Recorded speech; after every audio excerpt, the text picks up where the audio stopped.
Hello everyone, আসসালামু আলাইকুম। বিসমিল্লাহির রহমানির রহিম। রাইসাস মামস কিচেনে আপনাদের সবাইকে স্বাগতম। কেমন আছেন আপনারা? আলহামদুলিল্লাহ আমি ভালো আছি। আশা করি আল্লাহ তাআলার রহমতে আপনারা ভালো আছেন। তো চলে আসলাম আজকে ঝটপট খোসা সহ মজাদার আমড়ার আচার বানানোর রেসিপি নিয়ে। তো চলে আসলাম আচার বানানোর জন্য।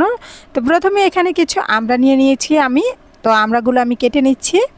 তো খোসা সহই কিন্তু আমি আমড়াগুলো কেটে নিচ্ছি। দেখে হয়তো বুঝতে পারছেন কিভাবে কেটে নিচ্ছি। একটু পাতলা করে কিন্তু বটির মধ্যে চাপ দিয়ে একটু ঘুরিয়ে নিলেই কিন্তু আমড়াটা কাটা হয়ে যায়। তো খোসা সহ আমড়ার আচারটা বানানো একদমই সহজ, খুবই অল্প সময়ের মধ্যেই আচারটা বানানো যায়, আর খেতেও কিন্তু অসম্ভব মজা। আর রেখে খেতে পারবেন পুরো 1 বছর অবধি। 1 বছর অবধিও কিন্তু এই আচারটা কিচ্ছু হবে না, খেতে কিন্তু অসম্ভব মজা। তো এখানে আমি 1 কেজি আমড়া নিয়ে নিয়েছি। আমড়াগুলো সবগুলো কেটে নিয়েছি আমি। এখন এগুলো খুব ভালো করে ধুয়ে নেব। তো খুব ভালো করে ধুয়ে একটা ছাঁকনির মধ্যে ছড়িয়ে রেখে দিলাম। তো কিছুক্ষণ রেখে দেওয়ার পরে পানিগুলো ঝরে যাবে। তো পানিগুলো ঝরে গেছে। এ পর্যায়ে চলে আসলাম চুলায়। তো চুলায় একটা কড়াই বসিয়ে দিয়েছি। কড়াইটা গরম হওয়ার পর এখানে দিয়ে দিয়েছি তেল। তেলটা একটু গরম হওয়ার পর এখানে দিয়ে দিয়েছি শুকনো মরিচ। তো এখানে তেলটা কিন্তু আমি একটু বেশি করে দিয়েছি। এখানে সরিষার তেল দিয়ে দিয়েছি আমি। শুকনো মরিচ দিয়ে তারপর দিয়ে দিলাম 1 টেবিল চামচ আদা রসুন বাটা, দিয়ে দিয়েছি 1 টেবিল চামচ সরিষা বাটা। তো এখানে সাদা সরিষাটা, সেই সরিষাটা আমি ভিনেগার দিয়ে ব্লেন্ড করে ফ্রিজে রেখে দিয়েছিলাম। তো সেখান থেকে দিয়ে দিয়েছি সরিষাটা আমি। তো আদা রসুন আর সরিষাটা একটু নাড়াচাড়া দিয়ে ভেজে নিচ্ছি। একটু নাড়াচাড়া দিয়ে ভেজে নেওয়ার পর এখানে আমি দিয়ে দিয়েছি আমড়াগুলো। তো আমড়াগুলো আমি তেলের মধ্যে ভেজে নিচ্ছি। যদি একটু পানি থাকে পানিটা শুকিয়ে যাবে। তো একটু নাড়াচাড়া দিয়ে তারপর দিয়ে দিয়েছি লবণ পরিমাণ মতো, তারপর দিয়ে দিলাম হলুদের গুঁড়ো, তারপর দিয়ে দিয়েছি মরিচের গুঁড়ো। তো এগুলো হলুদ মরিচ লবণ কোনোটাই কম বেশি হলে কোনো সমস্যা নেই, আপনারা আপনাদের স্বাদ অনুযায়ী দেবেন।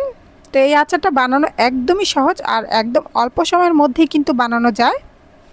তো মরিচের গুঁড়োটা দিয়ে আমি নাড়াচাড়া দিয়ে মিশিয়ে নিচ্ছি। তো নাড়াচাড়া দিয়ে একটু তেলের মধ্যে কিন্তু মশলাগুলো সব সহ আমড়াগুলো আমি ভেজে নিচ্ছি।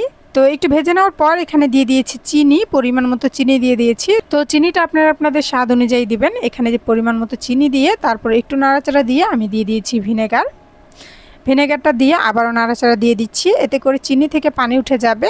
তো চিনি থেকে যে পানিটা উঠবে সেই পানিটা দিয়েই কিন্তু এই আমড়াগুলো সেদ্ধ হয়ে যাবে। তো চুলার আগুনটা কিন্তু আমি একদমই কমিয়ে দিয়েছি।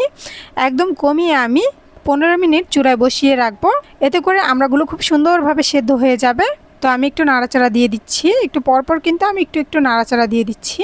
তো যারা এখন অবধি আমার ভিডিওটা দেখছেন তারা প্লিজ আমার চ্যানেলটা সাবস্ক্রাইব করে পাশে থাকা বেল বাটনটি প্রেস করে দেবেন। আর যারা ফেসবুক পেজ থেকে দেখছেন তারা প্লিজ আমার চ্যানেলটা ফলো করে আমার পাশে থাকবেন আর ছোট্ট একটা লাইক দিয়ে দেখে নেবেন। তো একটা ভিডিও বানাতে কিন্তু খুবই কষ্ট হয়, অনেকটা সময় লাগে। তো ছোট্ট একটা লাইক দিয়ে দিবেন প্লিজ।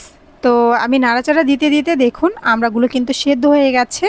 ভিনেগারটা দেওয়ার কারণেই কিন্তু আচারটা 1 বছর অবধি ভালো থাকে। 1 বছর কেন 2 বছরও কিন্তু কিচ্ছু হবে না এই আচারটা, যদি আপনি যদি একটু ঠিকমতো রোদে দেন আর মাঝে মধ্যে একটু তেলের মধ্যে জাল করে নেন, তাহলে কিন্তু এই আচার 2-3 বছরেও কিচ্ছু হবে না।